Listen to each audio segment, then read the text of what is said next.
I get picked on all the time, but it was because of the color of my skin. But neither side accepted me because I was white and I was black. 9 years old, I was locked up. Horrible in there. The government experimenting. I had a sister named Vic. I was a baby. I ended up in foster care. The baby born, she had a boy, and they told him that I was going to die in prison. My daughter, Fanique, I made history in Bay City. I was given the max, sent away to die, railroaded, lied on, and I came back and did something no one else in America's ever done.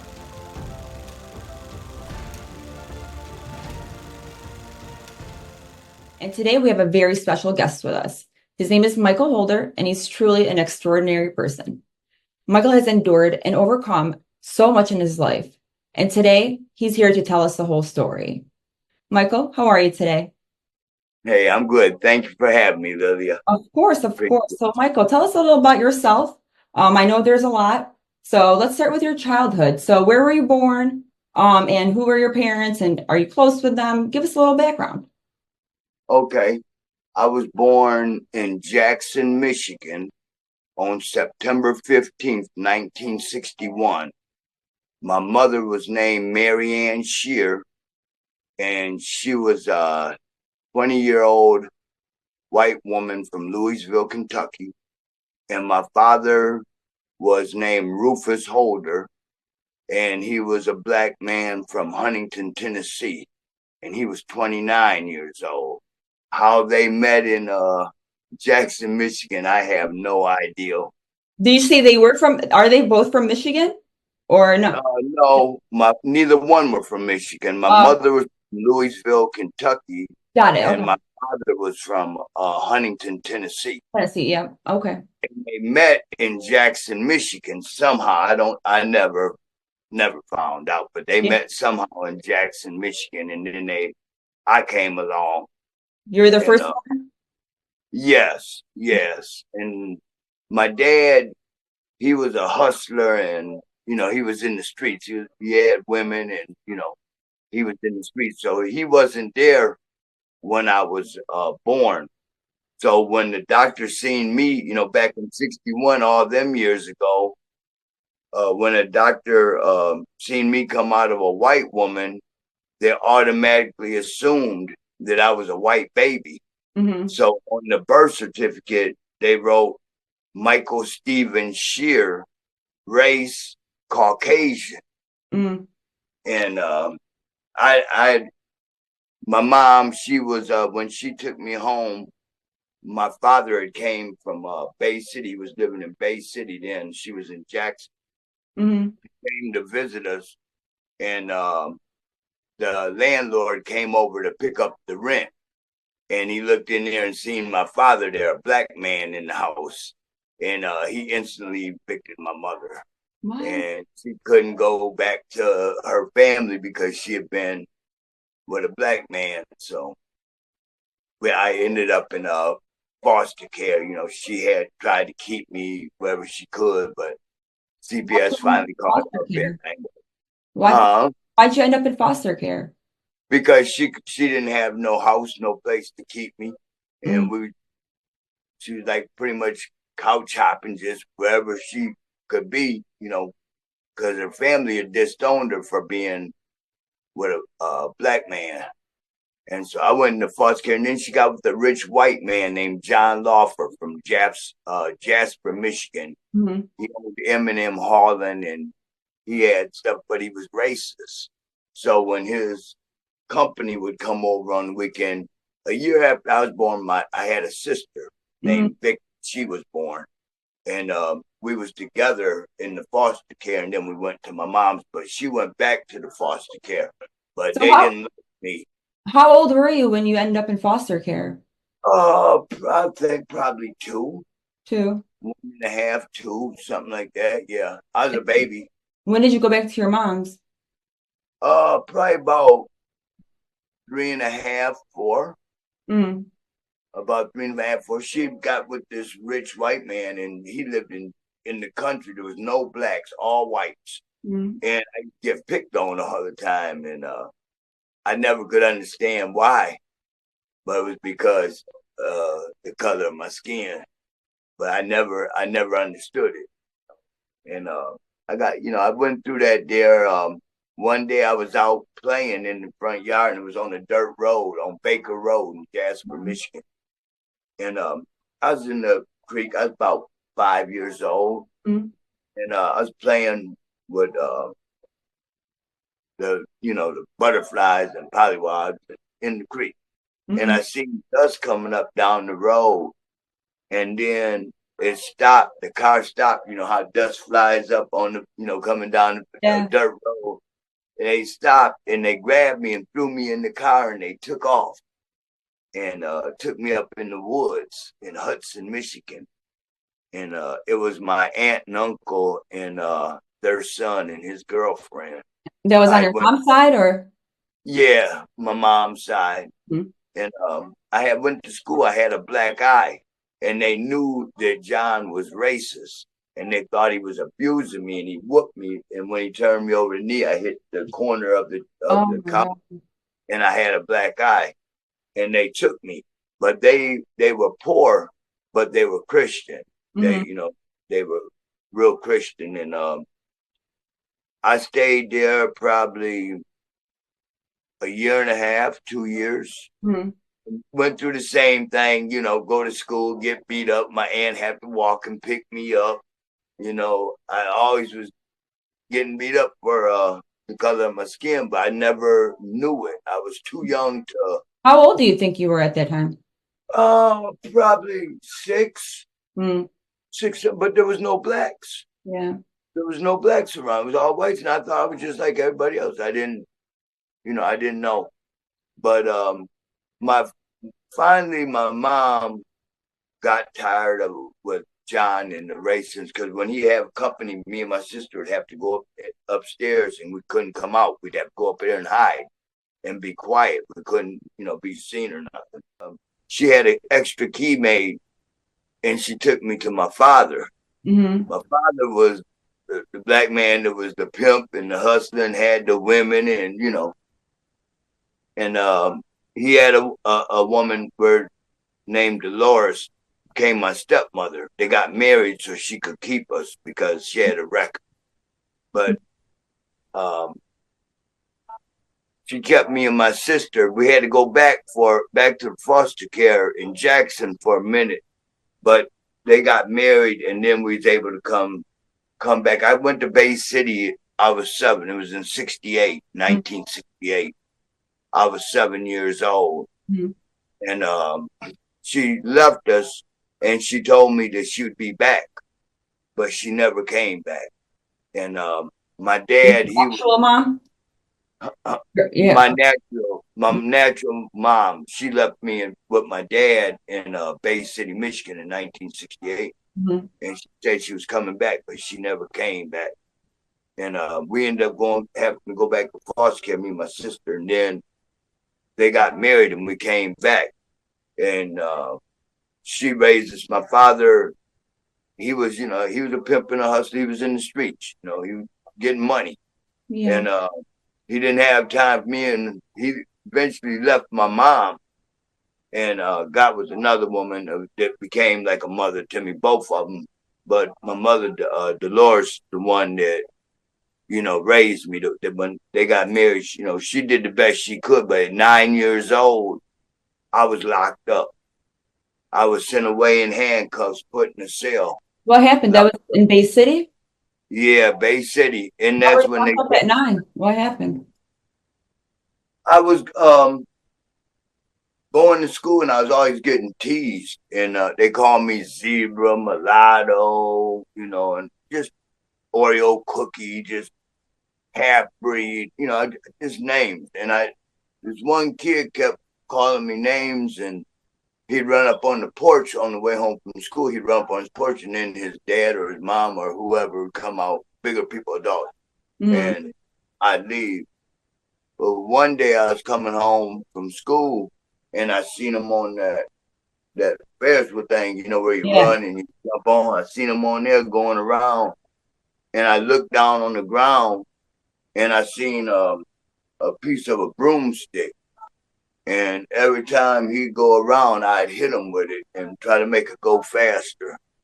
And I whooped them with that stick, and they locked me up. I was in trouble. I was in the streets. I was in the streets early.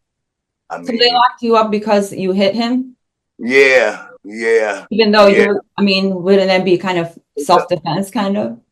yeah. Because Well, picking on you and beating you?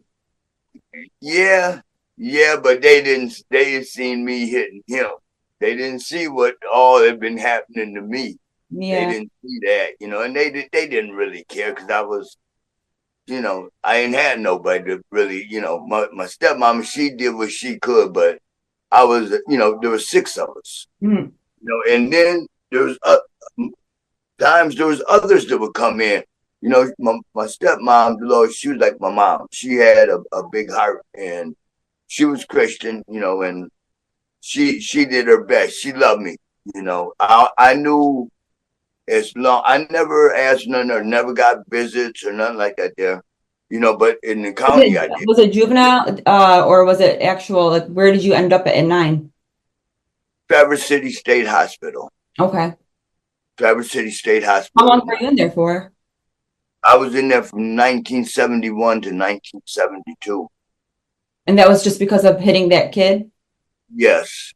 So I was the youngest one there. wow, why the hospital? I'm curious. I think because of my age. Mm.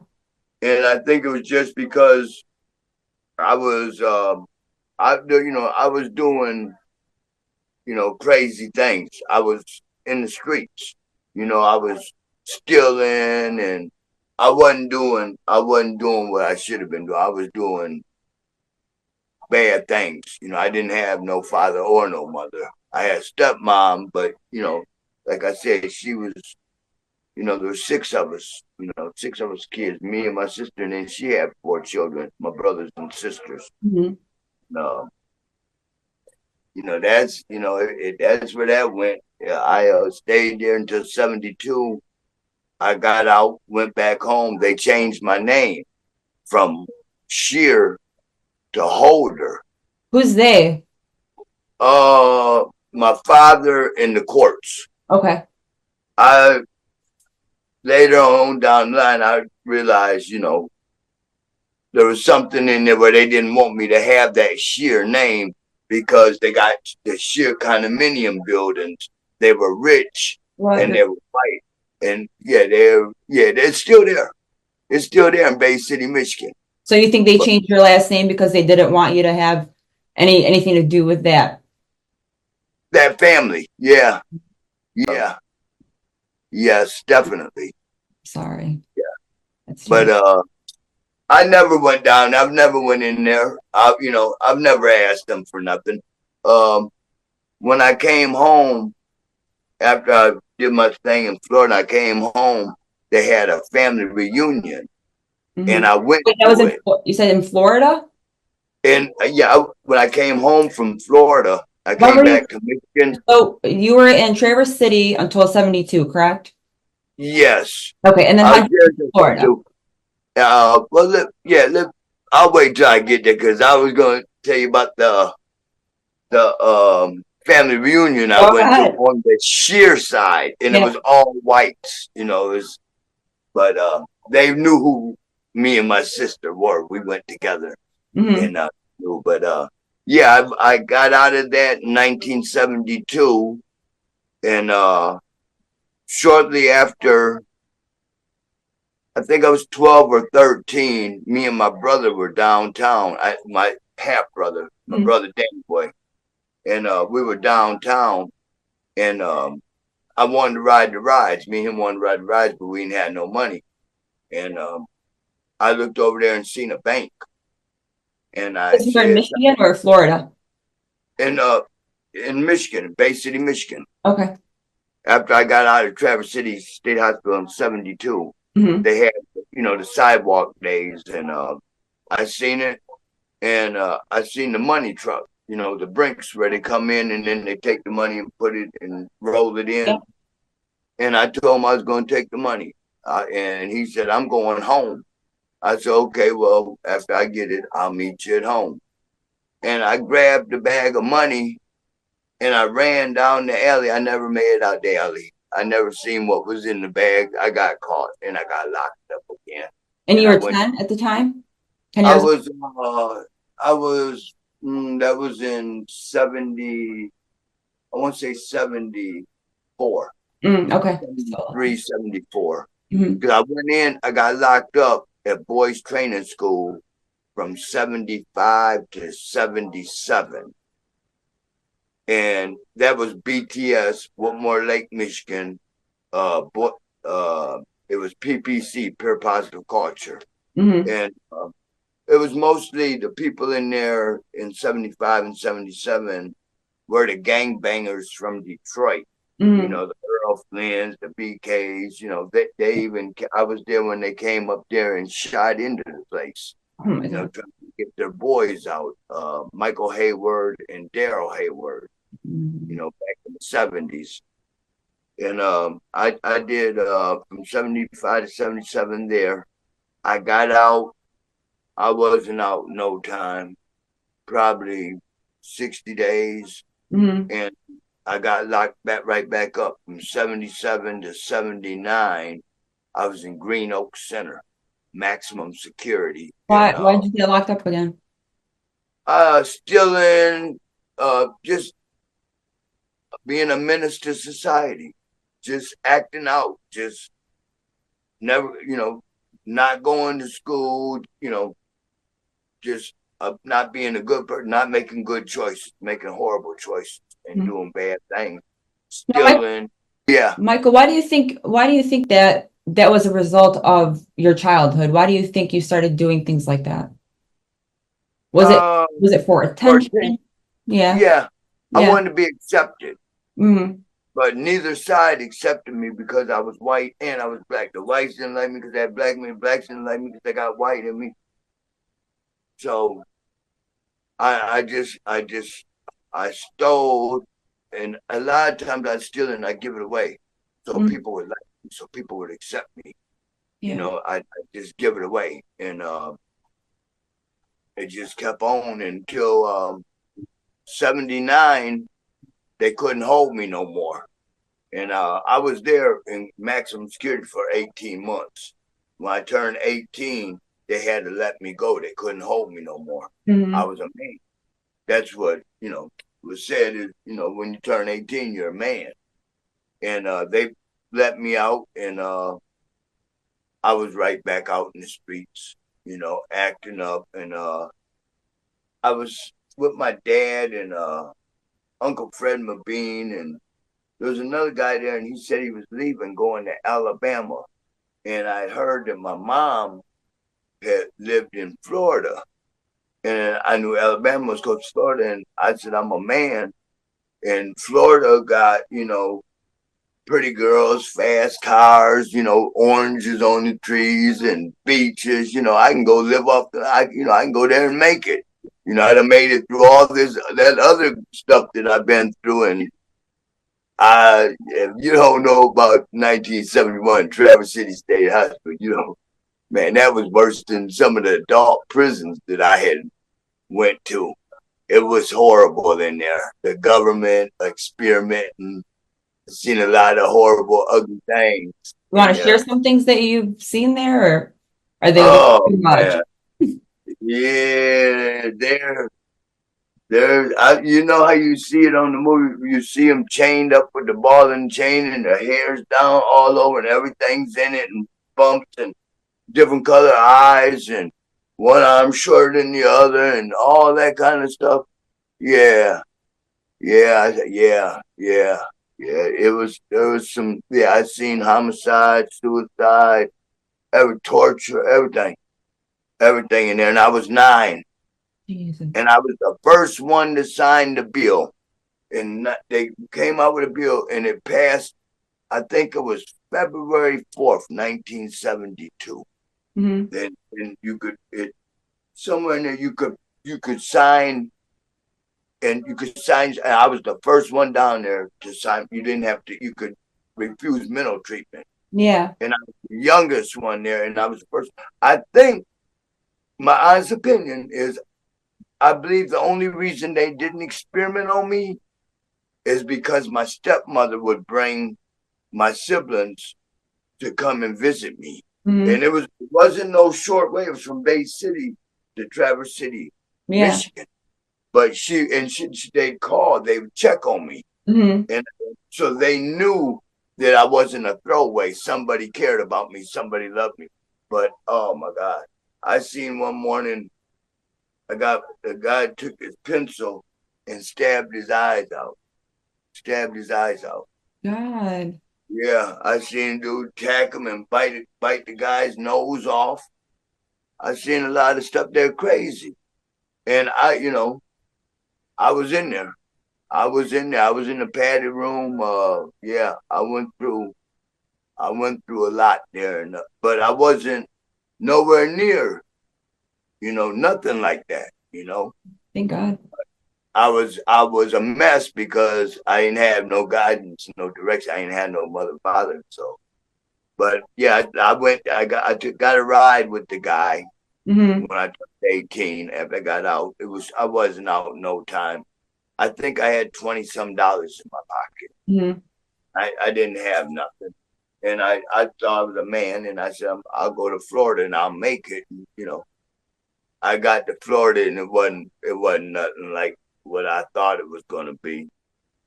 I found my mom, and it was nice. I never really got to know her or nothing. I was only there a short time, and I left and came back. I was there maybe a week and a half, and I then came back to Bay City. My family wanted me to come back. I came back, and I was getting in trouble doing breaking in stuff and just messing up when I came back. And the same when I was down there. And I got in the car and got some credit cards at the Holiday Inn, and I went and I used them. And I got my mom a police scanner radio, got my sister something. I got me a Longines watch, and I got some stuff, and I took off. I got into it with a pimp named Otis Franklin out of Memphis, Tennessee. He owed me some money, and I asked him for it, and he said, "Here it is, take it." And they was down in a gambling house in Bay City. I reached over there and took it, and he had a couple of his girls behind. I reached over there and took it, and he jumped up, and I hit him, and I ended up taking one of his girls, and we left and went back down to Florida about 2 weeks later. And I wasn't down there 30 days, and I got locked up for burglary. And the girl I was in jail maybe a month. She came up to see me, and she said, "I'm pregnant. I'm having your baby, and I'm leaving and going to Texas." And she got up and turned away and walked away. And I never seen her again. But I did find out who the daughter was years later. But I didn't never see her again. I went to prison, 18 years old, Florida State Prison. I went in there. And man, there was two people there named K-Wing Slim and Nigga Charlie. And at night, you have words when you have problems, or they don't like your case, or whatever the case may be. They'll come in there and they'll take you down and handcuff you and take you back out on the tier and throw you off and say you jumped. Yeah, 2020 came in and investigated after like the 7th or 8th person. But yeah, we all used to see it, and everybody used to tell it. But you can have 100 inmates against one guard. 100 inmates can say, yes, he did it. one guard says, no, he don't. That's what it is. No, he didn't. Oh my God. That's how it's always been, and that's how it was, and they was treacherous. They was very well known back in them days. Mm-hmm. And I ended up I went to Indian River. And I was used to being locked up and fighting and going through that because that's what I did my whole life. So it was nothing new to me to be in prison and be locked up. I Mm-hmm. went to Indian River and they gave me 18 months. I ended up maxing out. Then I left there because I was fighting and acting a fool. And I went to Hillsborough County, Mm-hmm. and I was there and doing the same thing, fighting, acting out, not caring. And I was in solitary confinement, and my time ended. I did the whole 18 months. I maxed out. I could have been out, but Mm-hmm. I was up, and I maxed out. And I remember that morning, he let me out of the cell, walking me to the front gate to be released. He said, "You'll be back." And I cussed him out and talked junk. And yeah, I got out. I wasn't out 90 days, and I had been charged with 18 counts of armed robbery in Florida, Clearwater, Mm-hmm. St. Peter's, Pinellas County. I had been charged with 18 counts of armed robbery and weapons. Nobody was ever shot or killed or hurt or, nothing like that. But not physically, but emotionally. Mm-hmm. I ain't trying to justify nothing like that. I was wrong, for uh, a lot of things I've done. I was wrong. But I was I was justifying because I was thinking I gotta survive. I gotta make it, and I didn't. I got locked up at 9 and stayed locked up. I never had a chance to get a school to graduate. Mm-hmm. I was locked up, so I taught myself. I educated myself when they put me in solitary confinement. I'd read and I'd write and I learned. I learned. I'm not, like I've always told you, I'm not the smartest. I'm nowhere near it. I don't even see myself smart. I ain't got a high school diploma or GED or a college degree. I just got life's experiences and I learn as I go. Sometimes And those are the smartest people, Michael. Don't doubt yourself. uh, I said sometimes those are the smartest people, so don't doubt yourself. thank you. Or Yeah, I learned. I mean, I went down there and I did I did the 18 months, got out, and then I got caught all them armed robberies. And I went to Fort when a friend of mine, Arzell Brown out of Clearwater, he got caught with some burglaries. I'm the one I got up my hands on a pistol, and they didn't know me in Clearwater. They didn't know me down there. Mhm. And I started robbing, hotels, liquor stores on holidays. I was just robbing, getting money, and people would see me come up on the strip on Greenwood Avenue with jewelry and clean, and Mhm. they wanted to know I was getting money. And you can get it too. You can keep in mind, you want to ride, you want to do it.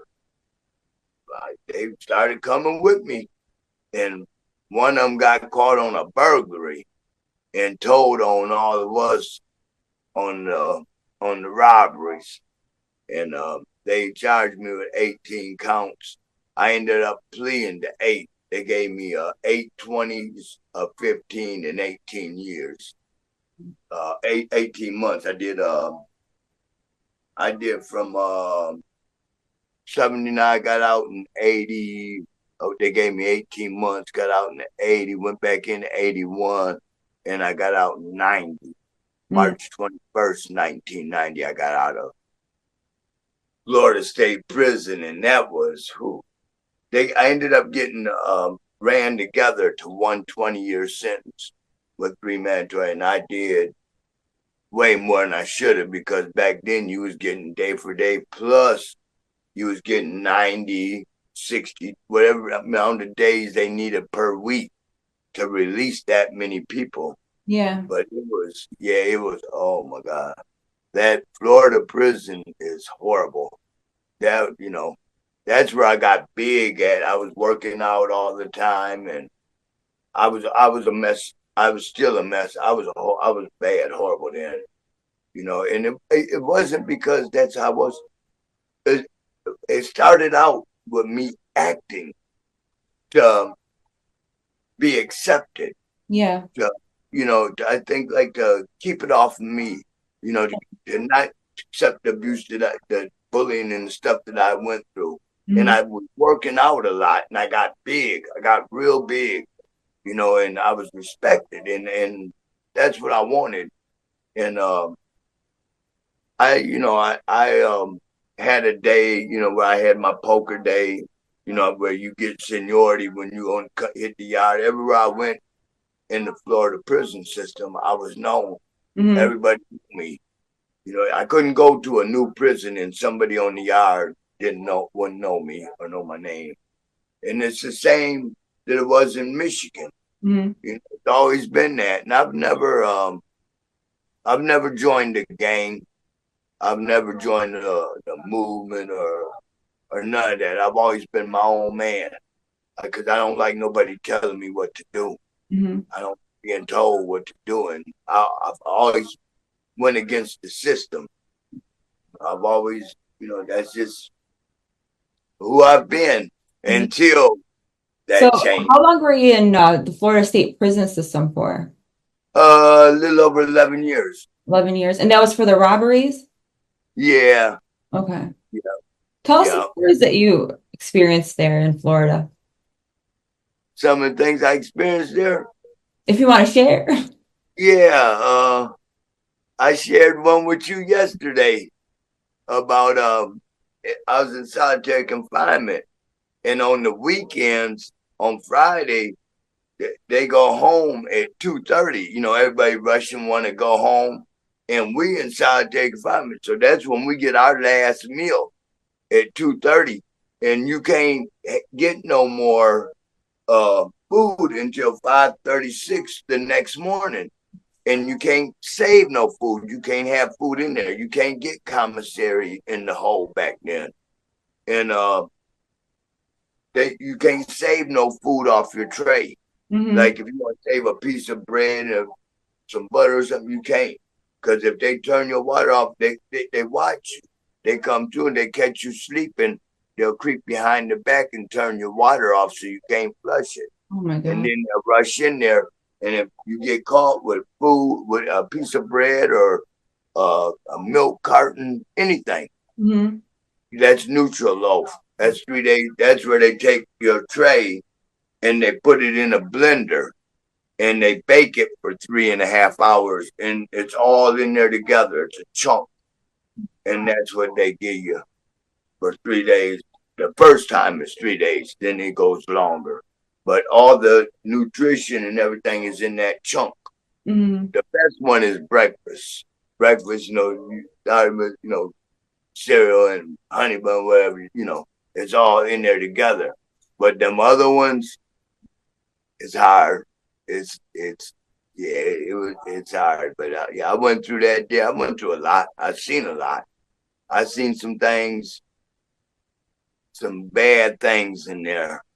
I don't think it would be even appropriate to share some of the things I've seen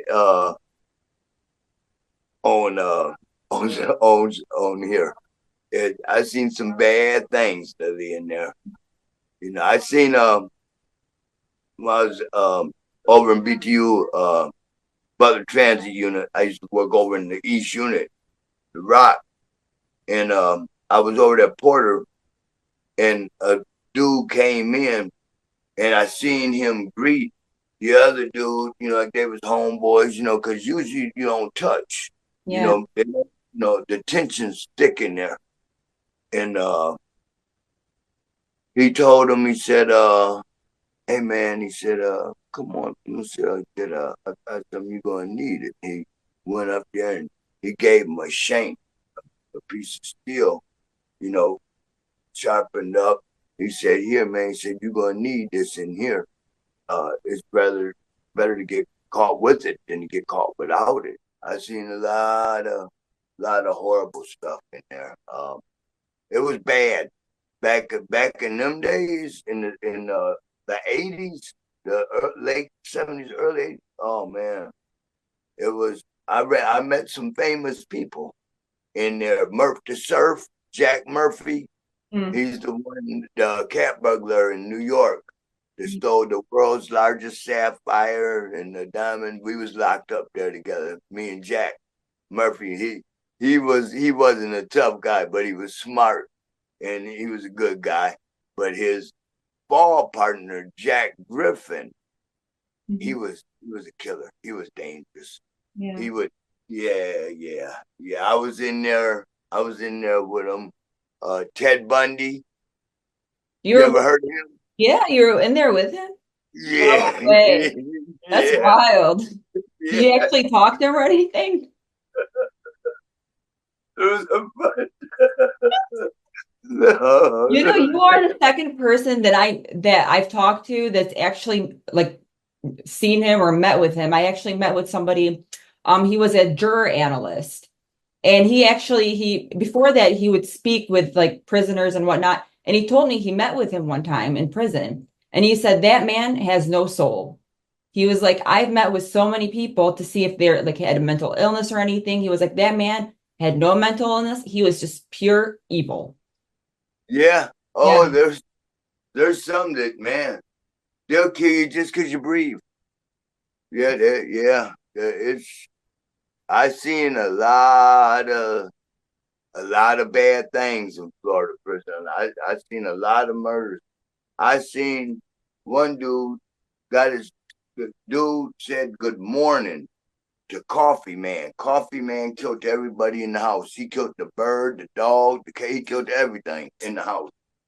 And he was coming out the chow hall, and a new dude that had just rode in, a young white kid, was walking by, and he told Coffee Man, looked over Coffee Man, he said, "Good morning." And he took 3 steps. Coffee Man walked up behind him. His head flipped back, and blood spurted out. Choked him right there. And you were there for that? You saw that happen? I saw that. Yeah, Coffee Man did that. Yeah, I seen it. Oh, killing so much.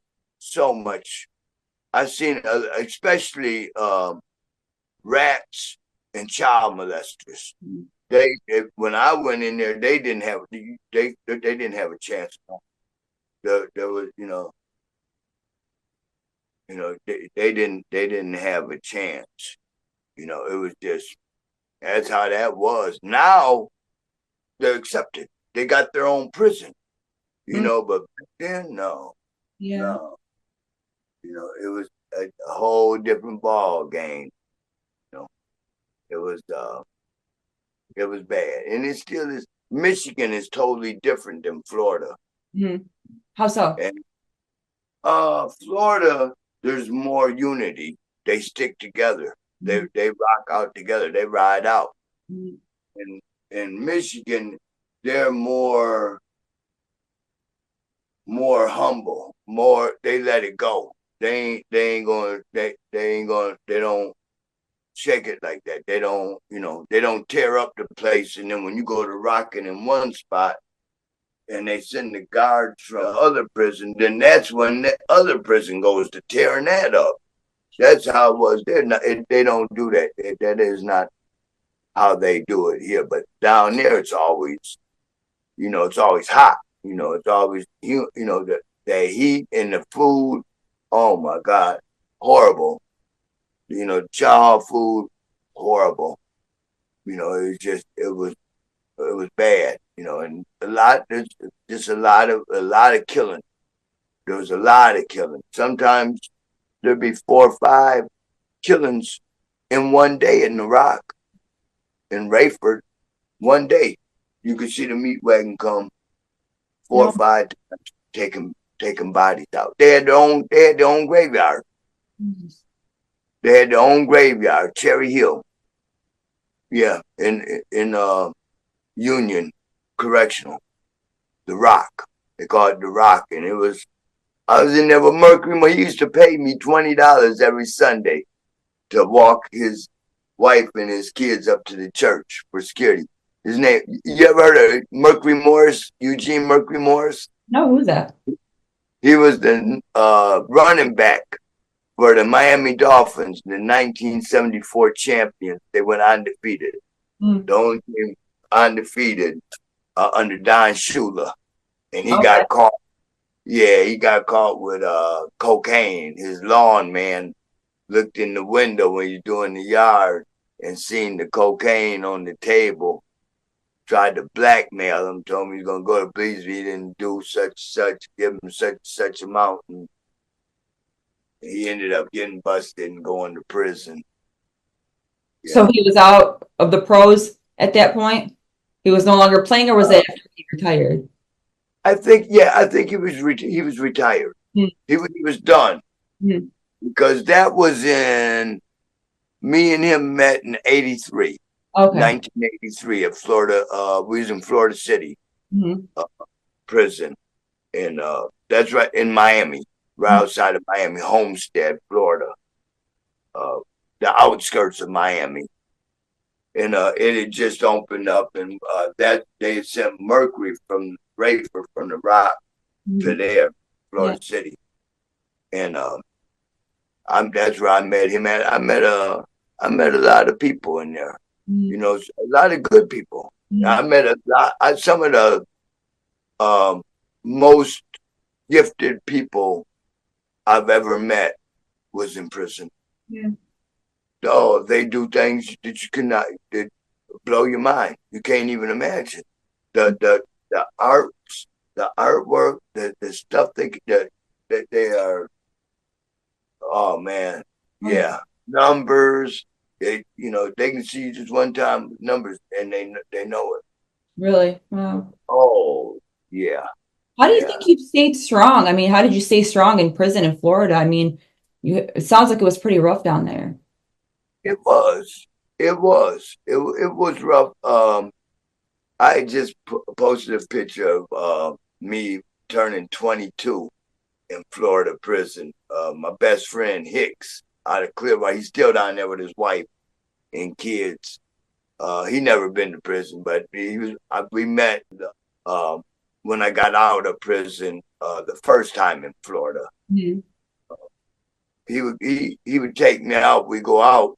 And I was bigger, but he worked and, had money, and he'd buy all the drinks. And I've never been one to ask for nothing, or I always like to be the man and get it on my own. I always thought a man take care of himself, get it on your own.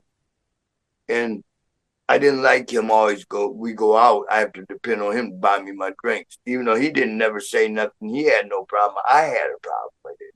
I wanted to buy him. So I started robbing. And so I could buy the drinks. So I could, have nice stuff, have nice jewelry. And went to prison and got out and came up here. And how old were you when you got out? 29. I went in 18 and I got out 29. And I was turning 30.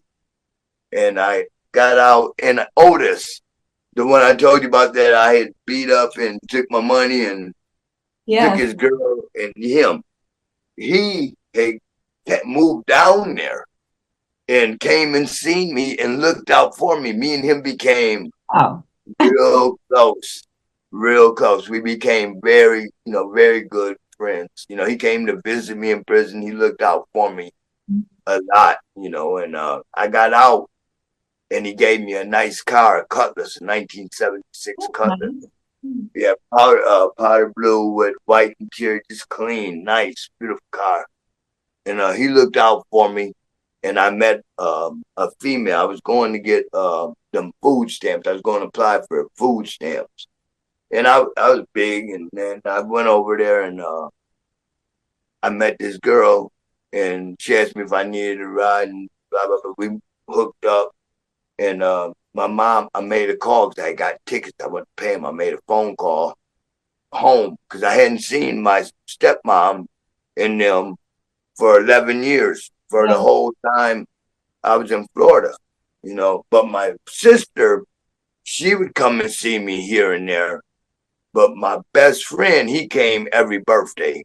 He never missed a birthday. That's so nice. I still talk to him, we still talking that, he's never had a bad word, never had an argument, never, I know he's just been there. We've always been there for each other, Nice. My best friend down there in Florida, and the whole family. I met the whole family through him. I tell you something was crazy.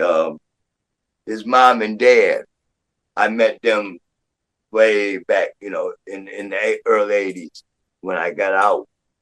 And they had this big house, and it had dirt. They used to all work on cars and that, and they'd be smoking and drinking and breaking bottles, and it's just a mess. Yeah. And they was going to give it to me. They wanted to give it to me to stay there, so I'd stay down in Florida. Mm-hmm. And I didn't know the first thing about what to do. I was out there. There was nothing I could do. So I left it, and I called my mom, and I went home. Well, I ended up, getting in trouble and all that. But I went back down there, and the cousin, Aaron, took me over there. And now he said, cuz got almost $1 million for that land. They didn't want the house in that. They building these new high rise, these new architect buildings. Mm-hmm. And yeah, that's what it was. I didn't want it. And I didn't accept it. I didn't want it. But if I'd have known, hindsight 2020, if I'd have known that but I still I never but yeah, we still talking. It's been one crazy ride, and then I understood, why they came at me the last time like they did. But it's been my whole life. I came back up here from Florida. The girl went back down there, and my mom and them loved her, but she was married, and her dad, she had never left Florida before, and she had 2 kids. Mm-hmm. And she brought the kids. We came up to Michigan together, and they, please send her back, and my husband, I just want my wife back. I sent her back. And then she came back on her own. Mm-hmm. She came back, a couple weeks later, she was back again, on her own, and I sent her back again. And then she called and said she was pregnant. And I went down there to see the baby born. She had a boy. And on the way down there, I had my pistol under the seat of my car, and I got pulled over coming into Lake City, Florida, out of Georgia. And they found the pistol under my seat and gave me 2 years and sent me back to prison again, Florida prison. I went to ACI, the East Unit, and that was the second night there. They had a riot in my unit.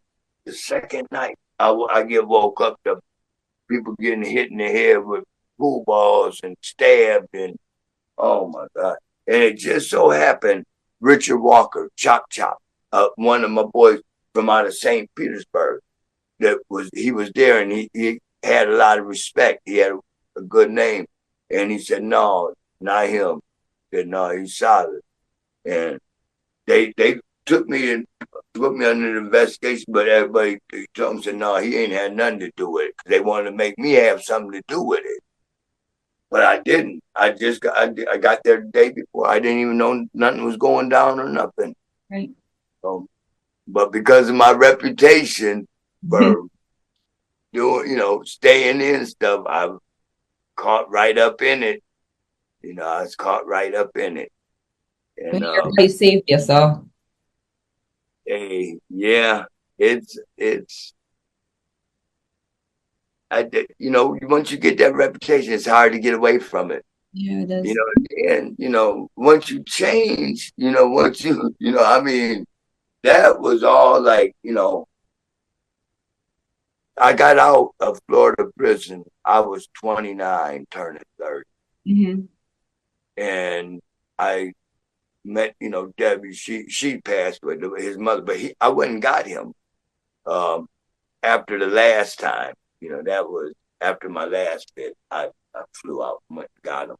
I wasn't out 30 days because he was in one of them shelters. And his mom got killed when I was in prison. And they told him that I was never getting out of prison. I was going to die in prison. So he was going from shelter to shelter. And yeah, I got out and I went and found him and I brought him up here. And he wasn't up here 6 months. Mm-hmm. And he got caught going inside somebody's car. Didn't get nothing, didn't take nothing, didn't hurt nobody or nothing. And he did over 11 years. No way. Yeah. Yeah. And it's crazy because he went in at 18 and got out at 29 in Michigan.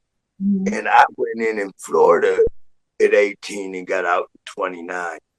And he's from Florida. He was born in Florida. I'm born in Michigan. That's wild. Yeah. But I went and got him, and I went and picked him up. He got out across the bridge, and it was winter. I went and picked him up, and I had my place then. I had that pro office came and checked out my place, and they approved him to come and live with me. Oh, that's nice. Yeah, and he's working now. Good. He's 33 years old, and he's doing good. He's working on getting together. Yeah. I'm in his life. Yeah. But is there anything? Huh? You helped him out. You're there with him, and he's getting better. Yeah. Well, I regret that I wasn't there for him as a child to raise him, to be the but I was in the streets. I wasn't there for myself. Yeah. The majority of the time I was locked up. Mm-hmm. I spent the majority of my, and then I had my daughter, Fanique, and she'll be 33 next month. Next month, she'll be 33. And we're close now, but I wasn't there for her. I didn't get close to them until I went to prison in Michigan the last time. Mm-hmm. He wrote me and told me that his mother was killed, this and that. And from then on, I stayed in his life. And then my daughter the same way. I've been out, I've been out December 13th to be 16 years. And you know how my life is now, you know. You have a great life now. Yeah. Way better than it was, right? Oh, yes, most definitely. Most definitely. I mean, I've changed my whole life around. Everything that I used to do, I do the total opposite now. I don't, all the bad, the wrong, judging people, hurting people, taking from people, no. all that there. You say to kids that were your age, around 9 years old, what would you say to them right now if, to get them out of trouble so they don't end up where you end up at 9? I mean, what would you have changed given the circumstances? Let's say that their families are the same. They have, they don't really have parents that look after them or discipline them or anything like that. What would you tell them? How can how can you change that for them? Lily, there's nothing you can tell because they want to survive. They want to have. Yeah. They want to make it. And if they don't see no other way to get it, but to take it, which is the easiest way, that's the route they're going to go. You got to give these kids something to strive for. They want immediate gratification. They want here and now. Mm-hmm. And they don't. And these kids, like I said before, the fathers not being present in their lives and raising them and guiding them and directing them in the right path so they can be successful and not go to prison and not get shot up out here in these streets. But you can't discipline them now. So they don't even listen to the fathers now because they listen to the raps. They listen to the songs. They want to be a gangster. They want to be tough, bad, hard. They want, Do you think they want that because they see others that are like that, or they'll feel as if they don't belong with that group of people? Do you think that's why they go out and rob and, so they can buy nice things, so they can be a part of that group? Or do you think it's more like they want their parents' attention or they want somebody older to care about them? I think they want that. They want that attention. Mm-hmm. They want to be popular. They want to be them, especially with this social media out now. Yeah. They going live, doing these things, to get likes, to get views, to get attention. Mm-hmm. They're seeking attention because they don't have nothing to nobody. They're lost. Mm-hmm. These young kids out here are getting younger, 13, a little 12-year-old, just the other day, Flint, got killed in the bed sleep. They shot up the house. There's been 5 in the last month, kids 15 and under, that's been killed in Flint in the last 30 days. And these kids, when you take, the fathers are leaving these kids out here to make it on. Then the mama, what can the mom, with the guy, with the boy, that's out there that's, hurt, ain't got a dad. He wants to take care of his mama. He wants to try to be out there and making it, and surviving. And they get that gun and they go out there and they rob and they sell dope and they get it any way they can get it. And it's horrible. And they'll shoot you. These young kids will shoot you. I've seen kids that are jealous of my son because I'm a father in his life and won't let him hang out, knowing that what they do. Mm-hmm. No, I don't want that for him. Well, you've done that, and I learned. Mm-hmm. And I'm trying to teach you from going down the same path. But I can't even get mad at you because I know you don't have a father. I know you don't have no father figure. I know you're trying to make it. I know you just out here.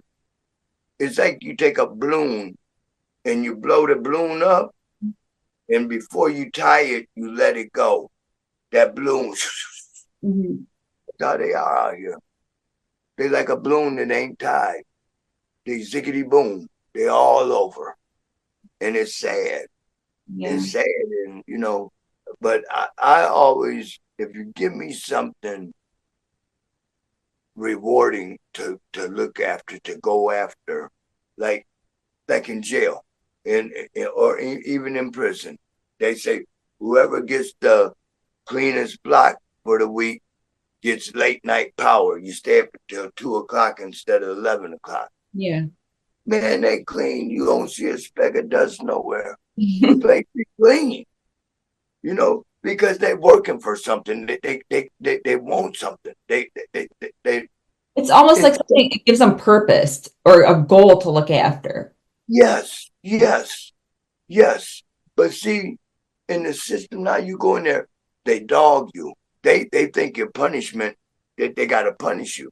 Your punishment ain't them punishing. The punishment is you being in there. Yeah. That's the punishment, is doing the time, being in there. But they want to punish you. And the majority of people are getting out again.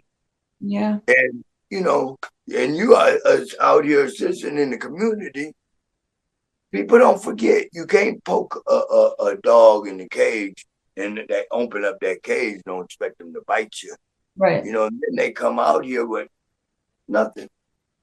The assistance is got, you know, there's nothing. There's, you know, they have a hard time getting the things that they need to become successful. Yeah. So it's easier to fall right back into what you know you can do. Yeah. Grab that bag, grab that pistol, whatever it is that you're doing wrong. It's easier to go back in there and do that than it is to sit down and figure things out and go a different path. Mhm. But when you ain't got no more, and you got as many strikes on you as I do, you know you ain't, anything you do, it's game over. And ain't none of that, you know, the fox ain't worth the chase. Mhm. Yeah. You know, it ain't worth it to me. Good. But yeah, well, if you wanted to get off into the other case, Not yet, but you can give us yeah, a glimpse. Give us a glimpse of what's to come. well, I would just say I made history in Bay City. Yes, you did. I was given the max, sent away to die, railroaded, lied on, and I came back and did something no one else in America's ever done. And that's part two. We'll Yep. leave that for Yep, part that's for part 2. Thank you so much, Michael. Yeah, thank you, Lily. I appreciate you. Of course.